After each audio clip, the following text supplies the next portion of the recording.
TUTAMÉIA está ao vivo, falando diretamente dos nossos estúdios domésticos, a Eleonora, o Rodolfo, e a gente conversa agora com o nosso convidado que está nos Estados Unidos, Hunter Dunn, mas parece que ele teve um problema com a câmera. Hunter, you need to turn on your camera. Are you here? Right. Yeah. Okay. Oh, Okay. great.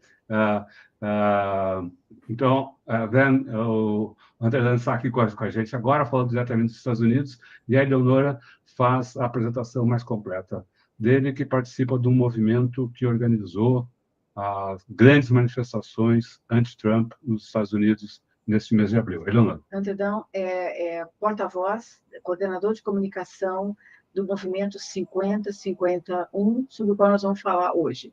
Hunter, it's a pleasure to have you here, TUTAMÉIA. As I was saying in Portuguese, you are a member, a coordinator of information communication of the 50-51 movement. So I would like to start asking you, what is 50-51 movement that we just heard about some weeks ago? What is this movement? Well, first off, I want to say thank you for having me. Our movement is 50-51. That stands for 50 states, 50 protests, one movement.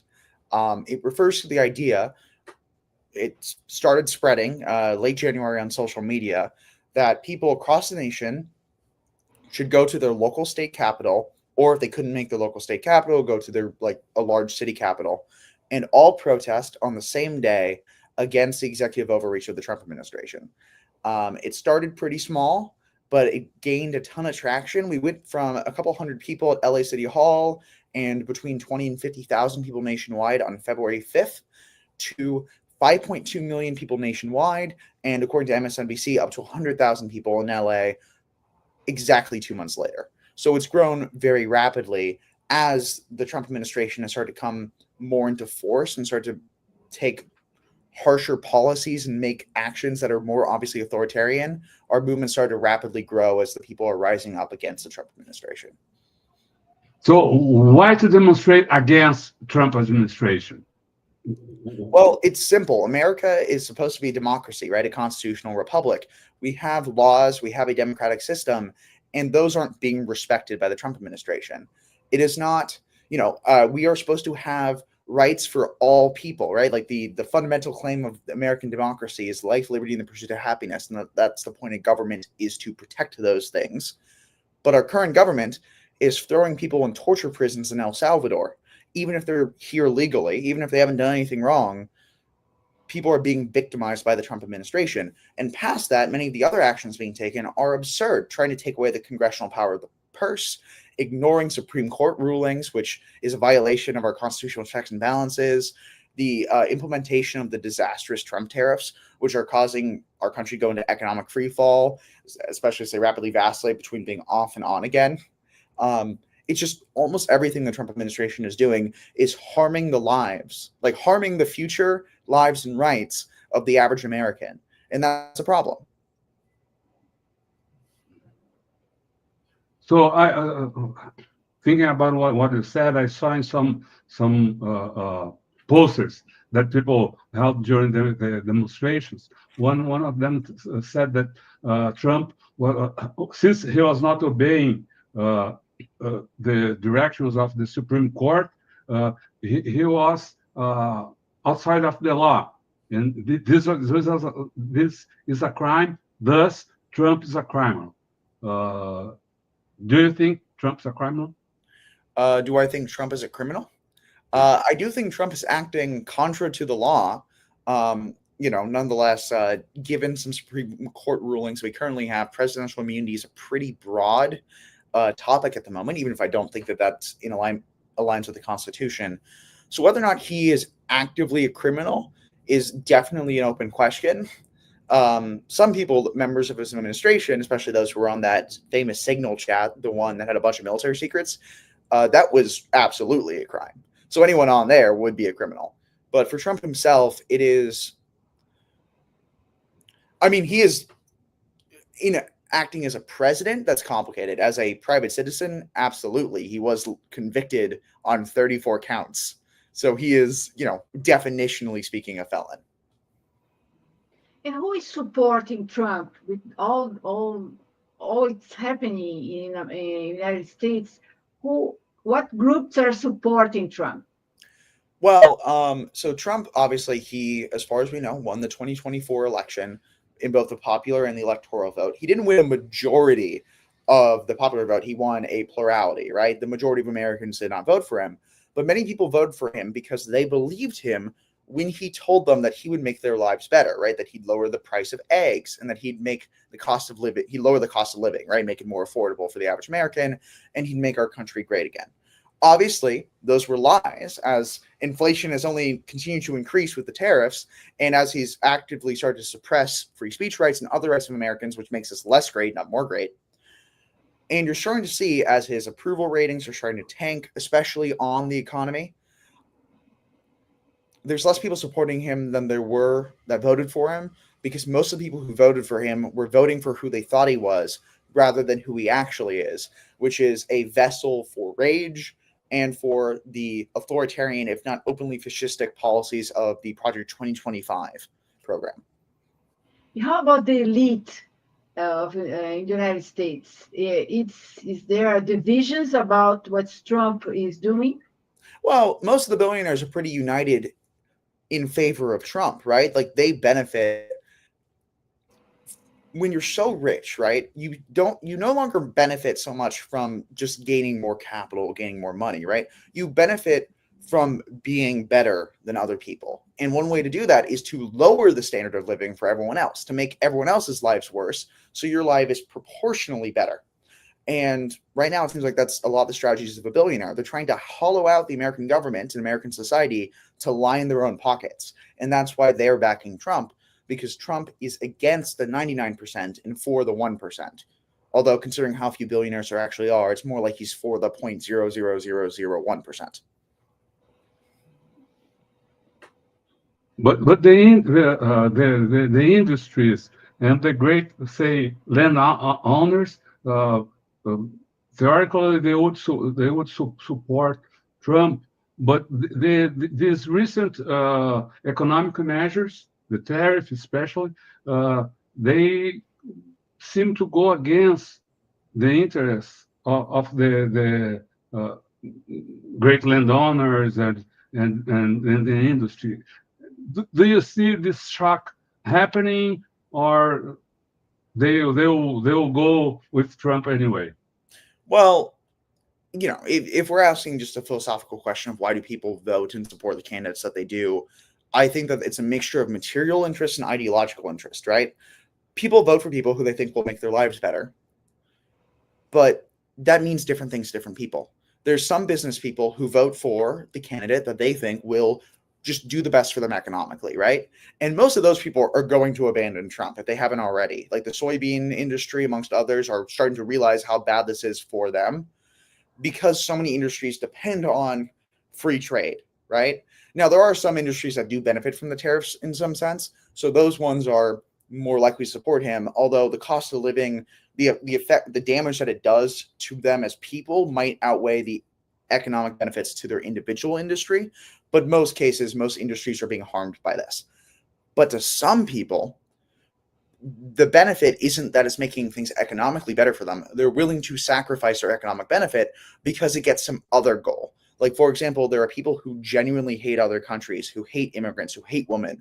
And those people are really happy right now. They're willing to suffer because they like it that someone else is suffering more than them. So I think that the good business people, the people who were sold a lie, will probably abandon Trump. But there are people who are ideologically committed to Trump's authoritarian project, and those people probably aren't going to abandon him.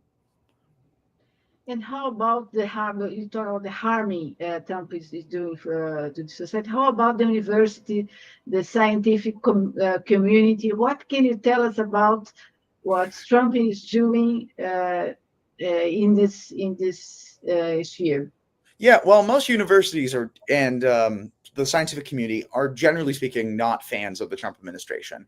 Plenty of professors, especially historians and historians of fascism particularly, are fleeing the country because they are afraid and they know that this is bad. There are some universities that are starting to stand up. Harvard is pretty notable for standing up against what Trump has been doing right now, where Columbia kind of just bent the knee, which was deeply embarrassing. So I'm just going to say, like, Columbia, you guys were, not the students, not the faculty, but the administration. You guys are cowards. But I have to applaud Harvard for being willing to stand up. And we're starting to see more universities getting ready to stand up. There's been some talks about forming like universities like mutually defending each other against lawsuits or defunding by the Trump because of the Trump regime, which is a good strategy that I endorse. So when it comes to that, and also it comes to the viewer question, I don't think that universities and progressive sectors of American society will be able to contain it on their own. It requires mass mobilization of the people, right? And it requires convincing people who are closer to the levers of power, that being like groups like the military or civil servants, and letting them know, and elected representatives, letting them know that if they stand up, we're willing to stand up beside them. We're willing to hold them up and protect them so that they can protect our democracy and keep Trump's threat contained long enough for us to be able to get him out of office, get the rest of the Project 2025 and just generally speaking fascistic politicians that are currently in office, get them all out of office and start rebuilding American society into something better than what we had before. So they can do it, but they can't do it alone. And that's why they need the support of the people, which is what 5051 is trying to do. Well, how about the politician? The Democratic Party is acting in what way? What can you say about the actions of the Democratic Party, the position of Trump? Well, I and most of my movement is pretty critical of the Democratic Party. We, broadly speaking, when it comes to the Democratic Party brass, so like the DNC and some of like the most important institutional figures like Chuck Schumer, they're not really doing much of anything. Like they should be standing up much more so than they were already doing. But there are plenty of Democratic and also progressive independent figures who are standing up. Pretty notably, Bernie Sanders and Alexandria Ocasio-Cortez, AOC, as she's more often known, are doing a great job with the Fighting Oligarchy tour, helping wake up the American people. Cory Booker had the 25-hour speech, setting a new record for the longest filibuster to slow down the Trump administration and, make the voices of people who are being harmed by this administration heard. Chris Van Hollen, who flew down to try to meet with his own constituent, try to help out Kilmore Garcia. Like, there are elected officials and representatives that are doing things, but there's not enough of them, and they're not receiving enough support from their party or from anyone else except for the people, which is where our group comes in. That's where plenty of other progressive, independent, even conservative movements come in to try to help protect American democracy and support the few politicians who are willing to put their neck out for the American people.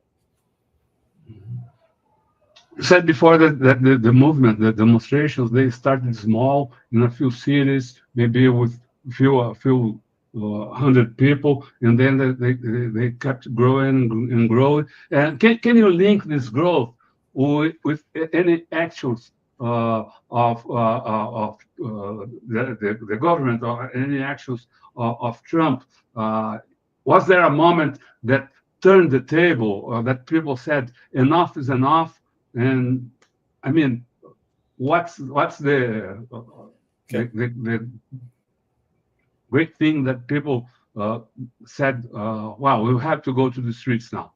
Yeah, I think it started with the mass deportation policies. I think specifically the first major news story that broke was Mahmoud Khalil, the college student in Colombia, right? And he was, basically hunted down by the Trump regime. That was probably the catching fire moment for our movement. Like that's the moment that this went from, oh, this is an authoritarian power grab to, oh, this is fascism. Like this is when the American people were like, oh no, this is really bad. This is history books have been warning us about this bad. And then, the mass deportation plan continues. We're looking at more people like Ozturk and Kilmore Garcia who have been victimized. We're looking at even U.S. citizens being rounded up, even Native Americans being rounded up, mostly through administrative error. But let's be real. And past that, the Trump tariffs are a big one as those have started to take effect. And as the economy started to freak out with the fluctuation, that caused a lot more people to get out on the streets. April 5th was the first day the tariffs were in effect. there was a rollout, but that was like the beginning of it. And I think that between the economic harm and the very obvious harm being done to undocumented immigrants and anyone who the Trump administration would call an undocumented immigrant, whether or not they are or not, I think that those are the two main factors that have gotten the American people out on the streets when it comes to the actions of the Trump administration. And do the movement has a specific goal? I mean, how do you think this will end? We saw that during the demonstrations, there are people asking for the impeachment of Trump, for example. I mean, what do you want? What do the people want with all this movement? Yeah. Well, to start with the impeachment thing, I think it is good to demand good things that should happen. It would be a good thing if Trump was impeached and removed from office. I don't think it's going to happen because that would require Congress to grow a spine, which they're not going to do, at least not this Congress. Maybe in 2026 and 2028, we can win enough elections, get in enough candidates who actually have a spine, and then maybe we can impeach him then. But when it comes to that, we're going to keep protesting until there is no more executive overreach, right? Until either the Trump administration stops what they're doing, reverses all their terrible policies, and starts actually putting the people first before profits, before like this absurd notion of a white ethno state and benefiting the billionaires. If they stop doing that, well, there wouldn't be any reason for us to be in the streets anymore. But they're not going to stop doing that. So it's only going to stop when they're out of office and they're replaced by someone who's actually going to get dark money out of politics, who's going to reverse the mass deportation plan, who's going to start building a better future for every American, which is everyone who lives here, right? And that would require, to be honest, that would also require more from the other side of the aisle than they're currently giving us too. Because it can't just be the status quo. It can't just be more neoliberalism. It needs to be something that actually makes sure that this never happens again. It may shift how the movement functions, but so long as we are not building towards a better future, we're going to be out there in the streets demanding that better future. In the past year, you saw many movements in the United States and in the world, but talking about the United States, we saw more than 10 years ago, the Occupy Wall Street.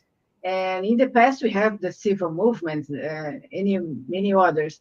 Is there a connection between those movements, Occupy Wall Street and 50-51? What's the link between the social movements? Well, there's an ideological link and there's a personnel link, right? I mean, obviously, I'm 22, right? I'm young. I was 9, 10, 11 during Occupy Wall Street. I don't remember exactly how old I was, but I was not an adult. I was very much a child. But there are people who have been organizing since Occupy, and there's even people who were protesting back during the Vietnam War era, right, against the war. So there are activists and protesters from all generations that are part of this movement. So there's absolutely a link in that sense. Like there are a number of people I've been working with who were part of the Occupy movement, and many more who were part of the Black Lives Matter movement. In fact, that's when I sort of got involved in activism and organizing, was during the Black Lives Matter movement, during COVID. And when it comes to ideological links, obviously Occupy Wall Street was also a protest against the oligarchy, something that's only gotten worse in the past decade. So there are those links as well. This is a thing that we've been trying to warn the American people about for a long time, far longer than I've been alive. You know, this is a second Gilded Age. We call it that because there was the first one. This is not the first time that the billionaires have created such great wealth inequality that there is a massive issue within American society. You know, we make historical comparisons to classical nationalism, to fascism, and those are accurate too. But when it comes to the oligarchy, when it comes to the people that truly hold the power, which are the billionaires who are puppeteering Trump to their own ends, that goes back. There are roots of that in American society for a long time.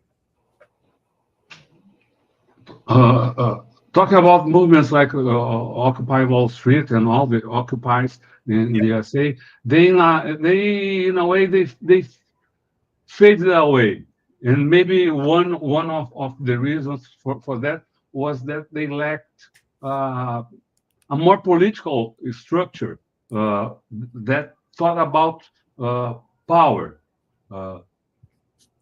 Do you and your groups are the groups that that formed the 50-51 movement discussed this, how to organize, how to have a more solid structure than these past movements, how to go for the power. Not now, but maybe not now, but if you have this in perspective in your horizon. Yeah. When it comes to those comparisons, many of the demands made by prior movements were important demands that needed to be heard, that needed to be followed through on. And the problem was there wasn't that much follow through, right? Occupy Wall Street demanded massive changes in both the American government and in the economic system, many of which weren't made. Black Lives Matter demanded, amongst other things, an end to racial discrimination in the United States. And obviously, there is still a lot of systemic and individual racism in the United States.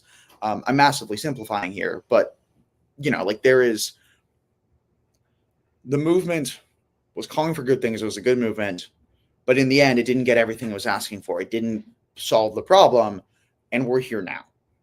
So we've learned our lessons. We're not going to stop. Our movement's going to keep going until we win, until this is actually fixed.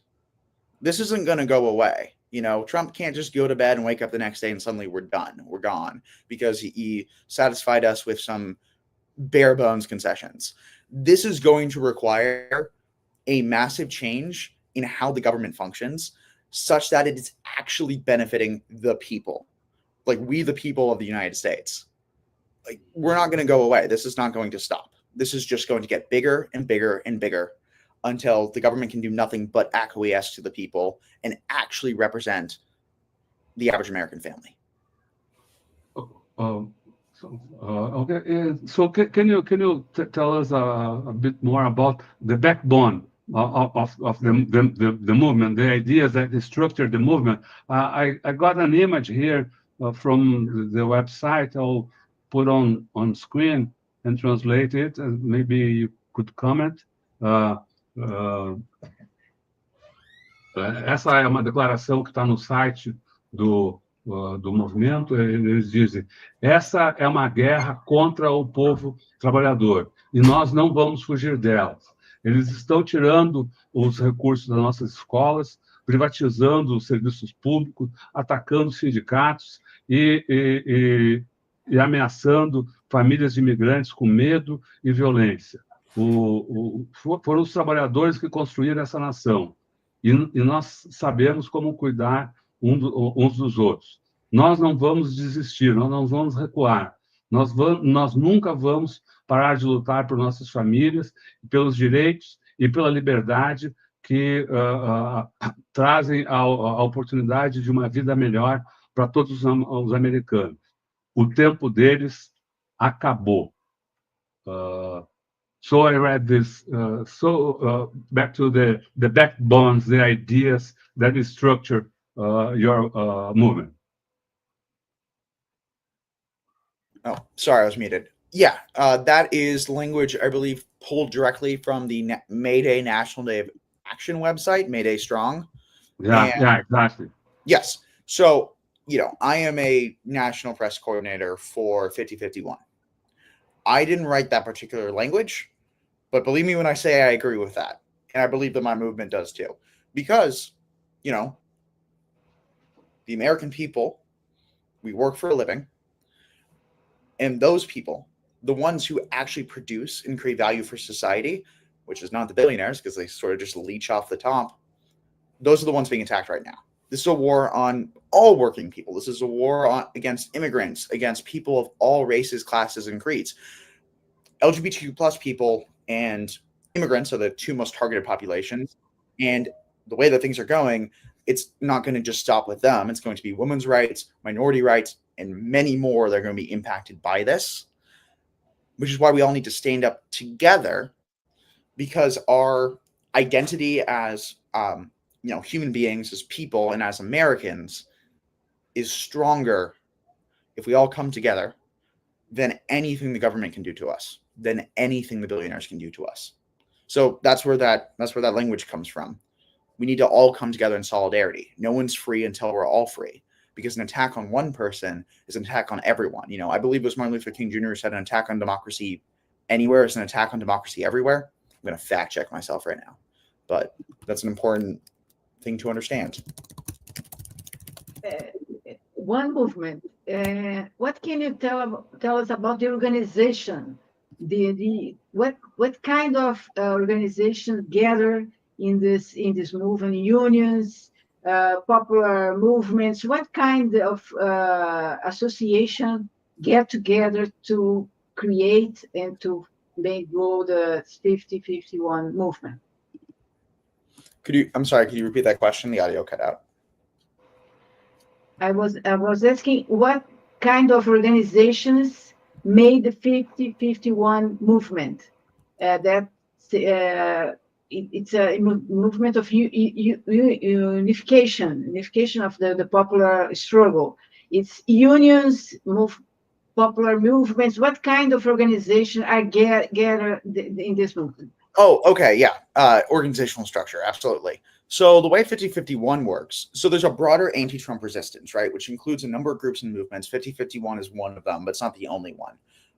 The two names that you hear a lot thrown around are 50-51 and Hands Off, which are, of course, connected. The Hands Off protest on April 5th was part of the 50-51's mass mobilization. Wasn't us exclusively. There was hundreds of coalition partners, and I can't speak for all their organizational structures. Some of them are more decentralized, like 50-51. Some of them are much more centralized.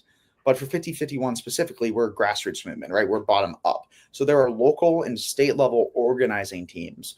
And those are the things that are organized together, right? Those are the ones who say, we want to do this. And the role of national, 50-51 national, insofar as it exists, is to hear the voices of everyone and facilitate a democratic process wherein decisions are made on how to move forward as a movement. So for April 5th, for April 19th, for upcoming May 1st, and for whatever we're going to be doing in June, because that voting process is currently underway, and I can't tell you what the result's going to be yet because I don't decide that, the movement does. We respond to the needs of the people of America. We respond to the needs of our communities. We respond to what they want to see happen, what changes they want to be made. And so that's why we organize the way that we do, because we are opposed to the injustice of the government. We have to act justly. We have to act fairly. And speaking of which, the quote, injustice anywhere is a threat to justice everywhere is closer to the actual quote that I was trying to think of. But point being, we act different. We are decentralized because the results we want to achieve aren't hierarchical. We want things to have an equal playing field, not billionaires at the top and the rest of us suffering, because that's where we're at right now. And to change that, our movement needs to look like this so we get that equality.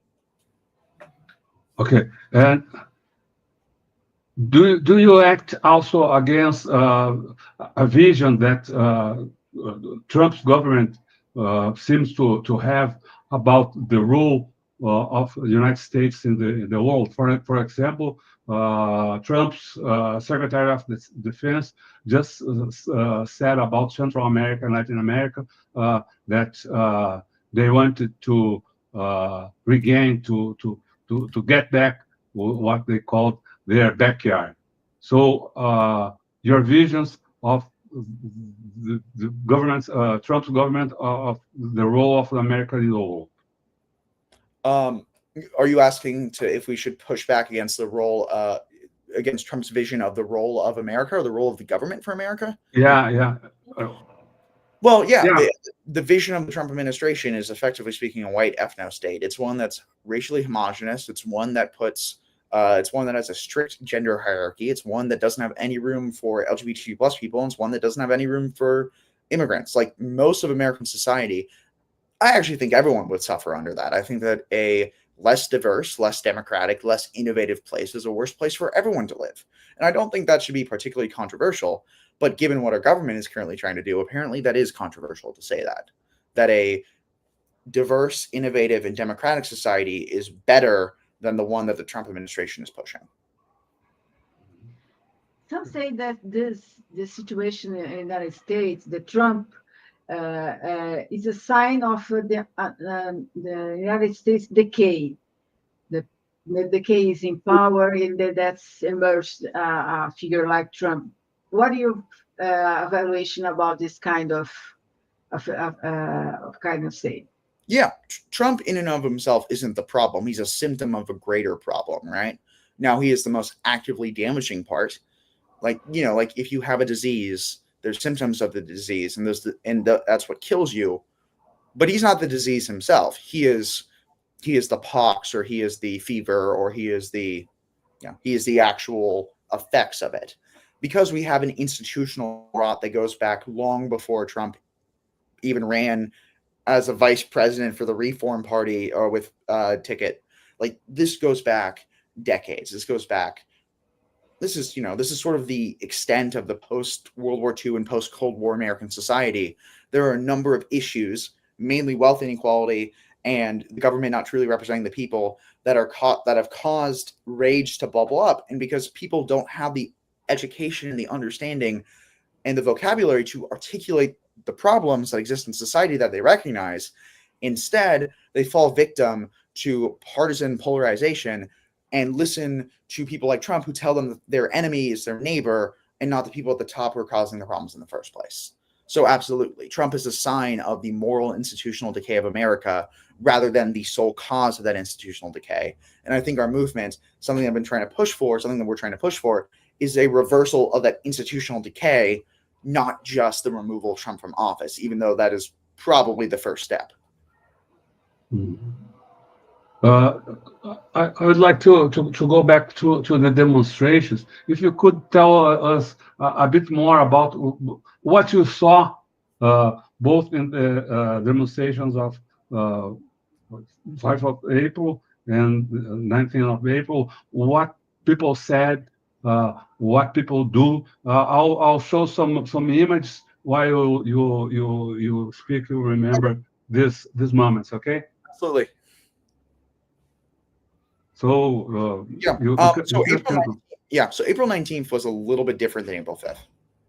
April 5th was a national day of protest. The main purpose of April 5th was protesting, like what you're seeing on the screen right now. April 19th was a national day of action, which focuses on the needs of your community. In many places across the country, that looks like demonstrations. That looks like making your voices heard. That looks like standing up for the rights of people like Kilmore Garcia. In other places, it looks like mutual aid. It looks like we're having food drives or other activities that are meant to help bring the community together and provide for the most vulnerable. In Los Angeles, the main thing that we did was we had a food donation drive. We donated over 2,500 pounds of food to the LA Food Bank and LA Food Cycle, one of its partners.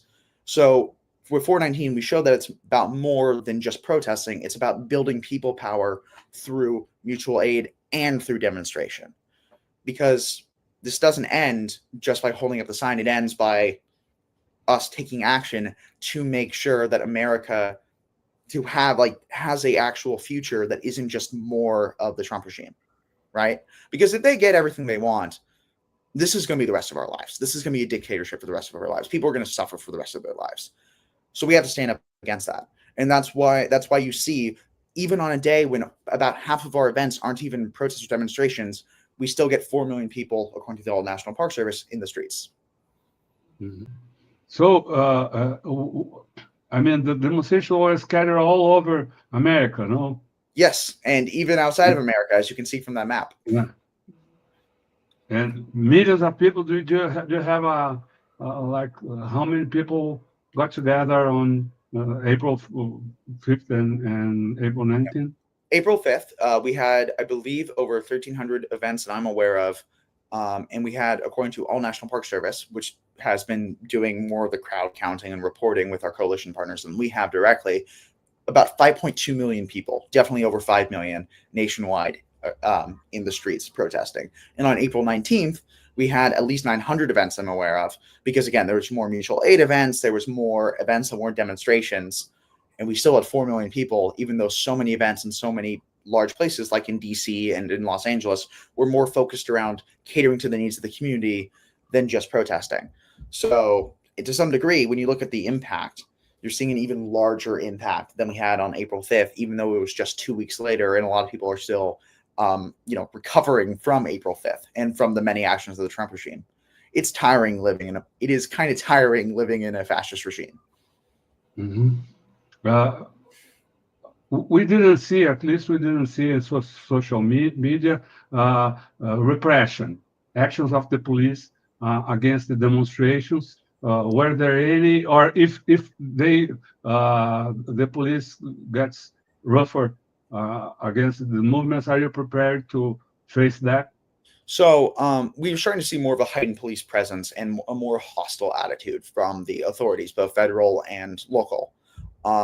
Despite the fact that we haven't done anything different. In fact, we had less protesting, loud demonstrations, and more mutual aid actions, which are, who has an issue with charity, right? We're starting to see more of a hostile presence from the police and from groups like ICE. ICE was reportedly mobilizing more at our protests than in the past, which is a concerning thing to hear, because we want to make sure that the people at our protests are safe. And we're doing everything we can to make sure that things are safe. And as far as 419 went very well. There were very few incidents with the police or with anyone else. The main one was there was a counter protester in, I can't remember where, who fired some shots into the air. No one was harmed, but that was the worst thing that happened. A Trump supporter, presumably, was trying to scare people with a weapon, and he succeeded in only making himself look like an idiot and showing how strong our community is against people like him. But yeah, we are starting to see more opposition, and that is going to require a lot of strength and bravery from the American people, right? We are a non-violent movement. We denounce all forms of violence. We are purely resisting through non-violent means, right? And that can include civil disobedience. That includes actions that toe the line of the law, like sit-ins, die-ins, and to give an example, even potentially forming a human chain and standing in front of an occupying military force if it comes down to it. I tell people this every day: if they hit you, don't hit back, because you turning the other cheek, you not hitting back, that's what causes their regime to fall. That's what causes the administration to fall apart. You reveal the brokenness and brutality of the system for the entire world to see. No government, no dictator can survive that. And what can you tell us about the impact of those movements in the Congress? And it's possible to say that in the future, this kind of movement can create a third party in the United States. It can change the political structure of the United States. So to be clear, our movement's nonpartisan. We're not associated with either political party, because the problem is not exclusively the Republican Party. Although the problem is, right now, mainly the Republican Party, because that's the president who's doing the fascism, obviously. But because of the strength of our movement, because of how loud we've been, because of how impactful we've been, we're starting to see more elected representatives either feeling forced to or feeling comfortable stepping up and defending the American people, right? Because they know that if we're making our voices heard in the streets, and we're making our voices heard every day, and also we're doing a thing called 5 calls. There's a wonderful website where you can call all your local elected representatives, including your senators and congressmen, and let them know exactly what you think of how they've been doing their jobs. They are getting way more calls and contacts than they normally do, because the American people are so passionate right now. They know that if they don't do their jobs, if they don't stand up for the American people, they're probably going to lose their job in the next election, right? We are not partisan, but we will support candidates, regardless of political party, who are willing to stand up for the American people, especially if the person who's currently in office isn't willing to do that, right? We will primary people. We will remove them from office through democratic means if they are not representing the American people. So yeah, obviously, we are not a partisan force, but we are a political force. And I'm willing to go out on a limb, take a swing for the fences, and say, if you're not willing to stand up for the American people, you shouldn't be in power. And we will find someone who is willing to stand up for the American people, and we will vote them in, and you will be out of a job. What do you intend to do now? There is how are planning the demonstration for the 1st of May, and yes. How the movement will go on? Yeah. So May Day Strong is a primarily a workers' rights and immigrant rights event, right? Like the main purpose of it is to stand up for the rights of workers and unions and also of immigrants, right? May Day Strong. So what we're doing primarily with 5051 is we're trying to support union and immigrant actions that are already happening. If there isn't one, 5051 or another group like Indivisible or some other progressive cause or independent cause or even conservative cause that is pro-workers' rights and pro-immigrants' rights and against the Trump administration will step in and run something ideally. But what we're trying to primarily do is support the unions that make us strong, to support the immigrants that make our country stronger, to support the workers who are the ones that have built all the amazing things we have in this country. So that's the main purpose of May Day. We're mobilizing to support those causes because we want those causes to succeed, because those are some of the people who are being attacked right now by the Trump administration. And we stand up for anyone who's being attacked.